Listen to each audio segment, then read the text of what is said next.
আসসালামু আলাইকুম। আজকের ভিডিওটি দেখার পর আপনার নিজেকে একজন গর্বিত নাগরিক বলে মনে হবে।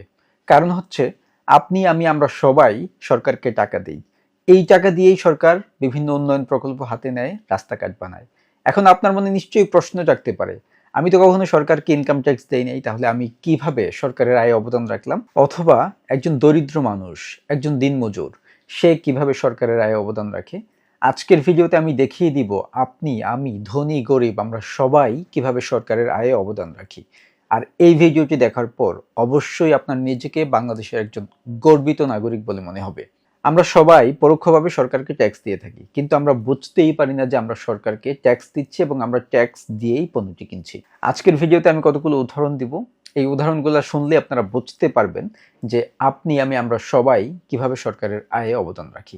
যেমন ধরুন, আমরা অসুস্থ হলে ওষুধ খাই। ওষুধ কিন্তু আমরা ভ্যাট দিয়েই কিনছি। ওষুধের উপর উৎপাদন পর্যায়ে 15% এবং ব্যবসায়ী পর্যায়ে 2.4% ভ্যাট রয়েছে। যেমন ধরুন, আমরা মোবাইল ফোন ব্যবহার করি। আমরা যখন মোবাইল ফোনটি কিনি তখন কিন্তু আমরা ভ্যাট দিয়েই মোবাইল ফোনটি কিনেছি। আবার মোবাইল ফোনে আমরা যে সিম কার্ডটি ব্যবহার করি, এই সিম কার্ডটি যখন আমরা কিনি তখন কিন্তু আমরা ভ্যাট দিয়েই কিনেছি। প্রতিটা সিম কার্ডের জন্য কোম্পানি সরকারকে 300 টাকা ভ্যাট দিতে হয়। আবার ধরুন, আমরা বিভিন্ন জ্বালানি তেল কিনি, যেমন পেট্রোল, ডিজেল, অকটেন। আমরা যখন জ্বালানি তেল কিনি তখন কিন্তু আমরা ভ্যাট দিয়েই জ্বালানি তেল কিনেছি। আমরা বিদ্যুৎ ব্যবহার করি। বিদ্যুৎ ব্যবহারের উপর কিন্তু 15% ভ্যাট রয়েছে। আপনারা যদি বিদ্যুৎ বিলের দিকে তাকান, লক্ষ্য করেন, তাহলে দেখবেন যে বিদ্যুৎ ব্যবহারের উপরে 15% ভ্যাট রয়েছে। আমরা দোকান থেকে বাচ্চাদের জন্য চিপস, জুস ইত্যাদি কিনি।